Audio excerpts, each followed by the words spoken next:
Good morning every student. हम अपने part 2 को आगे पढ़ते हैं।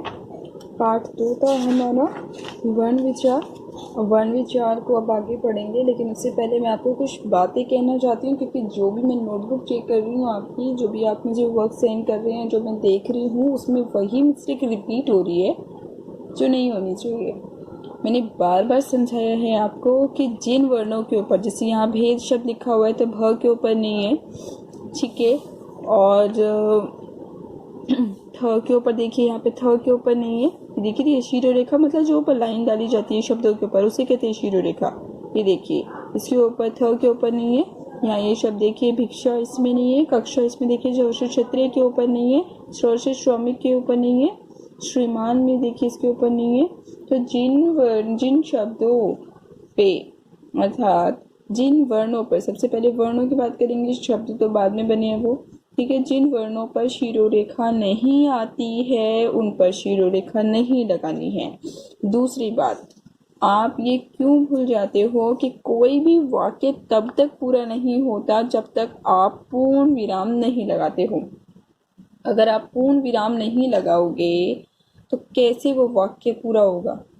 आप पूर्ण विराम लगाइए जहां वो वाक्य पूरा हो जाते हैं। अल्प विराम लगाइए जहां ज़रूरी है।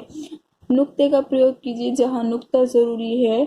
और जहां पर अनुस्वार आ रहा हो, या जहां पे आपका अनुस्वार लगना है के ऊपर आपका अनुस्वार में बहुत बार आता है, लेकिन आप इस चीज़ की भूल जाते कि कहाँ आएगा। जब किसी एक की बात हो रही होती है तब वहाँ जो है होता है उसमें नहीं आता है अनुस्वार, लेकिन जब हम एक से ज़्यादा की चीज़ों की बात कर रहे होते तब वहाँ है आता है और उस है पे अनुस्वार आता है। ध्यान रखिएगा इन चीज़ों को, और बार बार एक ही गलती को रिपीट मत करो। और जो स्टूडेंट काम खुद ना करके, स्वयं ना करके अपने माता पिता से करवा रहे हो, ये गलत है। क्योंकि अगर आप काम खुद करोगे बेटे तो आपकी ज़्यादा सेंसेस यूज होंगी, जितनी ज़्यादा सेंसेस यूज होती है उतनी ही अच्छी और जल्दी हमारी लर्निंग होती है। तो लर्निंग कब होगी? जब आप अपनी ज़्यादा सेंसेस यूज करोगे। अपने आपका हाथ चल रहा है, आपकी आइस यूज हो रही है, आपका माइंड यूज हो रहा है, तो उस समय आप ज़्यादा सीखोगे। या फिर बस आपने उस समय सुन लिया वीडियो को और हो गया काम, अब चलो मम्मी कर देंगी या पापा कर देंगे काम। It's very bad. एक ही चीज़ को मैं बार बार आप लोगों को रिपीट करती हूँ कि काम अपना खुद कीजिए और साफ साफ कीजिए। एक बार गंदा होगा, 2 बार गंदा होगा, उसको इरेज करो, उसको करो दोबारा। जितनी बार करोगे आप ही की लर्निंग अच्छी हो जाएगी, आप ही सीख जाओगे। तो अगर सीख जाओगे तो नुकसान तो नहीं हो जाएगा ना कुछ सीखने से। तो उसको कीजिए, प्रैक्टिस कीजिए बार बार। जो सिखाया गया है, जो वीडियो बनाई जाती है, उस वीडियो को 2 बार 3 बार 4 बार देखिए, जब तक आपको अच्छे से टॉपिक क्लियर नहीं होता है। उसके बाद आप उसको लिखने स्टार्ट, जब आप लिखोगे तो आपको और ज़्यादा आपको अच्छे से समझ में आ जाएगा। लेकिन खुद से काम करना शुरू कीजिए, पेरेंट्स से काम मत करवाइए। और जिन वर्णों पर शिरोरेखा नहीं आनी है वहाँ नहीं लगानी है। विराम चिन्हों का आपको ध्यान रखना है, नुक्ता का आपको ध्यान रखना है। जहाँ पे भी चिन्ह लगे हुए हैं, विराम चिन्ह, जैसे अल्प विराम है, पूर्ण विराम है, योजक चिन्ह आपका आ रहा है, निर्देशक चिन्ह जहाँ लगे होते हैं, इसको निर्देशक चिन्ह बोलते हैं। ये आप अपनी नोटबुक में गलतियां करते हो। निर्देशक चिन्ह जहाँ पे है वहाँ आपको निर्देशक चिन्ह लगाने हैं।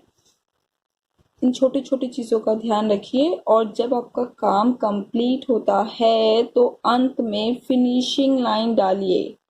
फिनिशिंग लाइन जब लास्ट में जिस लाइन को बोलते हैं, जब आपको वर्क कंप्लीट होता है, उसको फिनिशिंग लाइन ज़रूर डालनी है।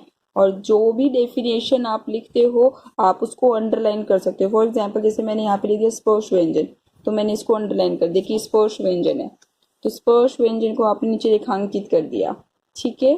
तो उसके बाद आप लिखना स्टार्ट कीजिए। लेकिन आप क्या कर रहे हो, आप कलर्स का यूज़ कर रहे हो। कलर का यूज़ नहीं करना है नोटबुक में। अगर आपको कुछ हाईलाइट करना है तो आप पेंसिल कलर का यूज़ कीजिए, उससे हाईलाइट कर दीजिए। I don't want any colour in your notebook now.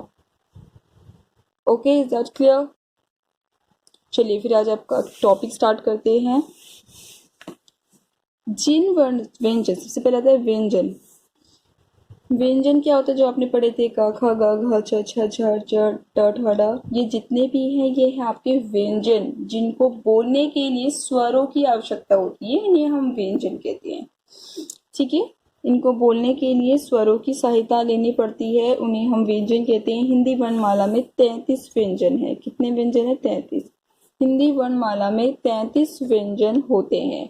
व्यंजन के भेद, व्यंजन के 3 भेद होते हैं, स्पर्श व्यंजन, अंतस्थ व्यंजन और ऊष्म व्यंजन। स्पर्श व्यंजन, अंतस्थ व्यंजन, ऊष्म व्यंजन, ये 3 हमारे व्यंजन हैं जिन व्यंजनों के बारे में हम पढ़ेंगे। तो सबसे पहले क्या होता है कि स्पर्श व्यंजन कौन से होते हैं? बेटा स्पर्श व्यंजन अर्थात स्पर्श करना अर्थात छूना, जो व्यंजन हमारे मुख के विभिन्न भागों को छूकर, जब हम बोलते क, जब हम बोले ट, जब हम बोले त, बोलने की कोशिश करनी है। घर पे प्रैक्टिस कीजिए, बोलिए क। जब क बोलोगे तो अपने कंठ पे, गले पे हाथ रखो और देखो वहां से आवाज आ रही है। क। ट बोलिए। ट जब आप बोलोगे तो आपकी जो जीवा है वो ऊपर जाकर टकरा रही है मूर्धा से। ट, ठ, ड, बोलिए त। त बोलती है आपके दांतों के बीच में आपकी जीवा आ रही होगी। त, थ, द, ध। Very good. जो प्रैक्टिस कर रहे हैं, गुड। क्योंकि जब तक आप खुद से प्रैक्टिस नहीं करोगे बोल के, तब तक आपको ये याद नहीं होंगे।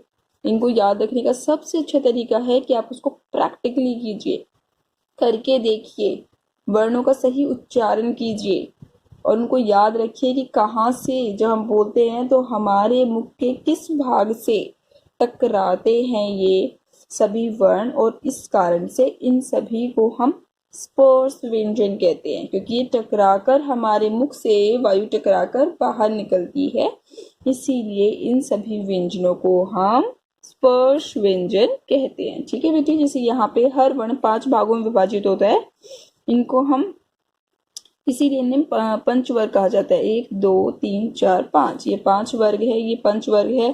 पहला आपका क वर्ग होता है क्योंकि ये क से स्टार्ट है। दूसरा च वर्ग क्योंकि ये च से शुरू होता है। ट वर्ग ये त से शुरू है, और त वर्ग त से शुरू है। प वर्ग प से शुरू है। तो जिस वर्ण से शुरुआत होती है उसी वर्ण के अनुसार हम उस वर्ग का नाम रख देते हैं। ठीक है, और उसके बाद उसका उच्चारण स्थान। तो ध्यान रखना है किस प्रकार से हमें इनको बोलना है। ये क वर्ग कहाँ से बोले जाते हैं? कंठ से। च वर्ग तालु, त वर्ग मूर्धा, त वर्ग दांत, प वर्ग ओष्ठ। तो यहाँ पे आगे देखिए दूसरी चीज, ड और ड भी स्पर्श व्यंजन में रखे जाते हैं। ये स्पर्श व्यंजन के अंदर आते हैं आपके ड और ड। दूसरा है आपका अंतस्थ व्यंजन, और फिर तीसरा ऊष्म व्यंजन। अंतस्थ, देखो नाम से पता चल जाता है। अंतस्थ जिन व्यंजनों का उच्चारण करते हुए जीवा अर्थात आपकी जीभ मुख के किसी भी भाग से स्पर्श नहीं करती, उन्हें अंतस्थ व्यंजन कहते हैं। जिन व्यंजनों का उच्चारण करते समय जीवा मुख के किसी भी भाग से स्पर्श नहीं करती है, उन्हें हम अंतस्थ व्यंजन कहते हैं। इन व्यंजनों का उच्चारण स्थान स्वरों और व्यंजनों के बीच होता है। ये 4 होते हैं, य, र, ल, व। य, र, ल, व। इनको बोल के देखिए, बार बार प्रैक्टिस कीजिए सही से बोलना। अगर सही से बोलोगे तो सच में आपकी जीवा आपके मुख के किसी भी भाग से नहीं टकराएगी। य, र, ल, व। अगर टकरा रही है इसका मतलब आप सही उच्चारण नहीं कर रहे हो वर्णों का। ठीक है, तो ये इसीलिए इन्हें अंतस्थ व्यंजन कहते हैं, क्योंकि स्वरों और व्यंजनों के बीच होती है। स्वरों और व्यंजनों के बीच इसका उच्चारण स्थान होता है। स्वरों और व्यंजनों के मध्य इनका उच्चारण होता है, इसीलिए इन्हें हम अंतस्थ व्यंजन कहते हैं। य, र, ल, व। आगे आता है ऊष्म व्यंजन। ऊष्मा उत्पन्न करने वाले व्यंजन अर्थात जिन व्यंजनों को बोलते समय ऊष्मा उत्पन्न होती है, उन व्यंजनों को ऊष्म व्यंजन कहते हैं। उदाहरण के लिए ये 4 होते हैं, जो आपको याद रखने हैं। कौन कौन से ये 4 होते हैं आपके ऊष्म व्यंजन। श से शलगम, श से षटकोण, स से सपेरा, ह से हल। श से शलगम, श से षटकोण, स से सपेरा, ह से हल। बेटा देखिए इन सभी स के बोलने में भिन्नता है, परंतु यदि आप सही वर्णों का प्रयोग नहीं करोगे बोलने में तो आप गलत उच्चारण करोगे, इसलिए ध्यान से बोलना, अच्छे से बोलना। ठीक है, ये थी अभी तक हमने व्यंजन, जो हमने 3 व्यंजन पढ़े, स्पर्श व्यंजन, अंतस्थ व्यंजन, ऊष्म व्यंजन। स्पर्श व्यंजन जिन व्यंजनों के उच्चारण में हमारी जीवा मुख के विभिन्न भागों से स्पर्श करती है। अंतस्थ व्यंजन जब हमारी जीवा मुख के किसी भाग से भी नहीं टकराती है, ये स्वरों और व्यंजन के मध्य इसका उच्चारण होता है। तीसरा ऊष्म व्यंजन, जब वायु मुख से बाहर निकलती है लेकिन गर्म हवा के साथ, हमारे मुख से गर्म हवा भी साथ निकलती है, जिन वर्णों के उच्चारण में उन वर्णों को ऊष्म व्यंजन कहते हैं। श से शलगम, स से षटकोण, स से सपेरा, ह से हल। श से शलगम, श से षटकोण, स से सपेरा, ह से हल, ये 4 आपके वर्ण हैं जो ऊष्म व्यंजन होते हैं। अब आगे बात करते हैं संयुक्त व्यंजन अर्थात जुड़े हुए। ये जुड़े हुए होते हैं आपस में, संयुक्त मतलब जोड़, योग जिसको आप मैथ में आप पढ़ते होंगे सब्ट्रैक्शन, नहीं सब्ट्रैक्शन तो आपका माइनस हो गया, सब्ट्रैक्शन तो घटा हो गया आपका, सब्ट्रैक्शन नहीं, एडिशन, जोड़ना, योग, एडिशन।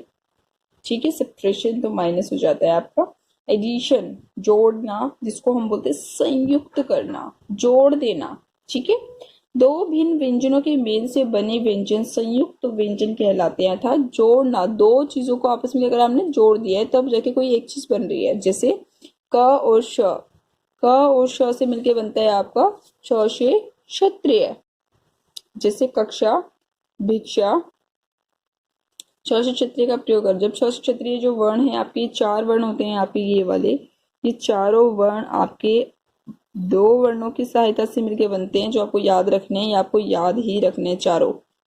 संयुक्त व्यंजन एग्जाम के पॉइंट ऑफ व्यू से भी इम्पोर्टेंट है और बहुत बार आपसे पूछे जाते हैं। क और श से मिलके बनता है श से क्षत्रिय, त और र से त्र, जिसको त्र से त्रिशूल बोलते हैं। ज और न से ज्ञ, श और र, श से श्रमिक। अब इसके यहाँ पे उदाहरण देखा रखे आपको इन शब्दों से, कक्षा, भिक्षा, त्रिशूल, नेत्र, ज्ञानी, यज्ञ, श्रमिक, श्रीमान। तो इस प्रकार से 2 भिन्न व्यंजनों के मेल से बने व्यंजन संयुक्त व्यंजन कहलाते हैं। ये 4 होते हैं, चारों को आपको याद रखना है। ठीक है, याद रखना है ये 4 किस प्रकार से बने, क के नीचे हलन, त के नीचे हलन, ज के नीचे हलन, श के नीचे हलन, इनमें आपका हलन नहीं है और ये आधे होते हैं, तो इस प्रकार जुड़ के ये आपका पूरा श से क्षत्रिय बन जाता है। अब आते हैं आपके द्वित्व व्यंजन। द्वित्व नाम भी द्व, 2 तत्व बन के बन रहे होंगे आपके। द्वित्व व्यंजन 2 समान व्यंजनों, द्वित्व समान व्यंजन होने चाहिए, 2 समान व्यंजनों के मेल से बने व्यंजन द्वित्व व्यंजन कहलाते हैं।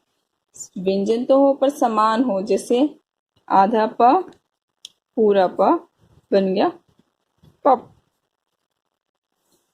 आधा ज पूरा ज मिलके बन गया जज,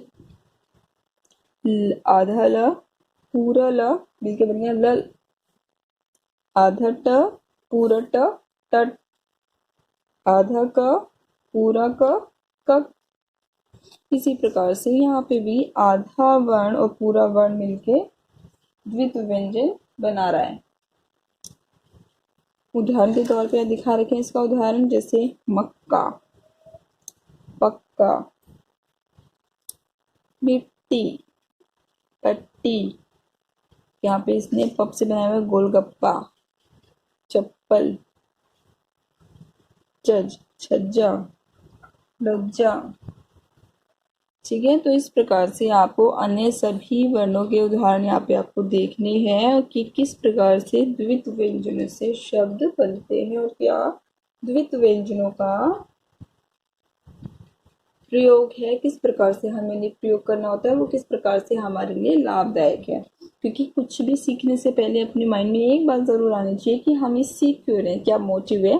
तो पता होना चाहिए द्वित व्यंजन सच में बहुत जरूरी है, क्योंकि बहुत जगह आपने इसको देखा होगा, मिट्टी जब आप शब्द लिखते हो तो आधा ट पूरा ट आता है। जो वो टट बना है वो किस प्रकार से बना है आपका, द्वित व्यंजन के कारण। ठीक है, और इसीलिए आपके गलत होते हैं। आप सोचते दो दो जगह आप पूरे जज लगा देते हो या लगाते ही नहीं हो। क्यों? क्योंकि आपने द्वित व्यंजनों को कहीं पढ़ा ही नहीं है ध्यान से। अगर आप द्वित व्यंजन पे ध्यान दोगे तो आपकी ये जो गलतियां होती हैं बार बार, वो गलतियां उसमें नहीं होंगी। चलिए अब आते हैं हम संयुक्ताक्षर पर।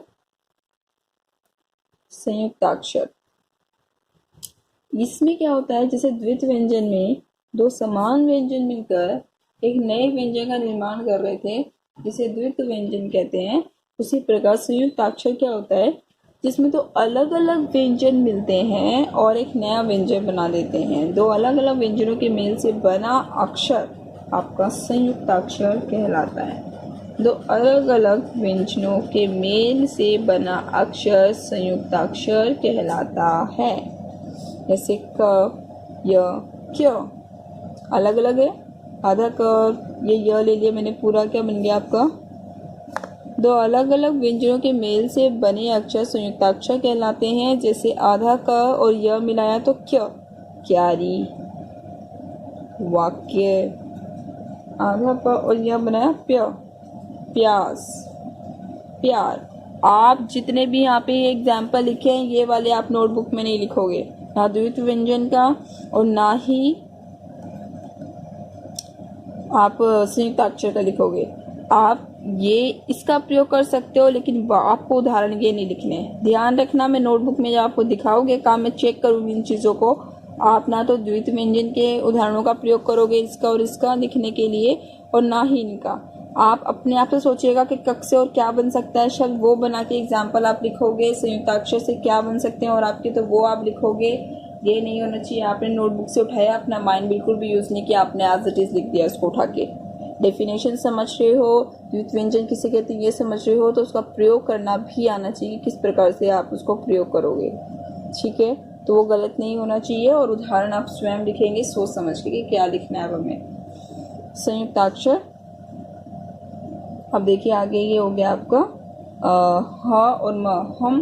लेकिन ये हम वो वाला हमने आधा ह है, ये कहाँ प्रयोग होता है, ब्रह्मा, ब्राह्मण। और सोचिएगा और कहाँ प्रयोग होगा ये।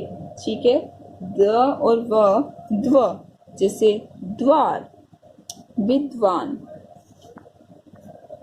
द और व बन गए द्व, द्वार, विद्वान। आगे देखिए च और छ, चच, जैसे मच्छर, अच्छा। त और य, त्य, त्याग, त्योहार। द, य, द्य, विद्यालय, विद्यार्थी। तो इस प्रकार से आपको क्या करना है, आपको लर्न करना है, समझना है पहले तो अच्छे तरीके से सभी स्टूडेंट्स को। संयुक्त व्यंजन किसे कहते हैं, पहले तो आपका संयुक्त व्यंजन आएगा। आप ये एग्जाम्पल यूज नहीं करोगे, इसके अलावा आप दूसरा उदाहरण बताएंगे। यहाँ पे आप इन उदाहरणों का प्रयोग नहीं करोगे। इन उदाहरणों के अलावा दूसरे उदाहरण लिखने हैं आपको संयुक्त व्यंजन में। मैं बार बार बोल रही हूँ, मुझे ना तो बुक का उदाहरण चाहिए आपको लिखने के लिए, उदाहरण आप स्वयं लिखोगे। दूसरी बात, कोई भी स्टूडेंट अपने पेरेंट्स से काम नहीं करवाएगा।